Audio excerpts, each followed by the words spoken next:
தனிநபர் கடன் சொல்லி இப்போ நிறைய பேர் பண உதவி நாட்டு மேலே ஹெல்ப் பண்ணிட்டு இருக்காங்க. அதில் முதல்ல பண்ணது ஈரோட்டை சேர்ந்த ரமேஷ்ங்கிற ஒரு பையன் தான் பண்ணியிருக்காரு.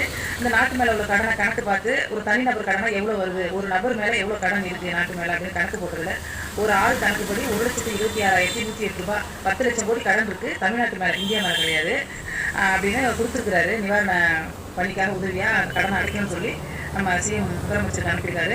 இதில் எனக்கு ஒரு கேள்வியும் பதிலும் இருக்குது.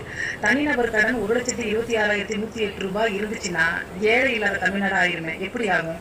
கிராமத்து மக்கள், ஏழை மக்கள், விவசாய மக்கள், கூலி வேலைக்கு போகும் மக்கள், வாடகை வீட்டில் இருக்கிற மக்கள், எங்களுக்கு பங்களா வேணும், 10 லட்சம் வேலை, கார் வேணும், 200 பவுன் நகை வேணும், அதை பீரோவில் வச்சு லாக் பண்ணி அதுக்கு தனியாக மாதம் பாதுகாப்புக்கு பணம் கட்டணும் அப்படிங்கிறதெல்லாம் கேட்கல.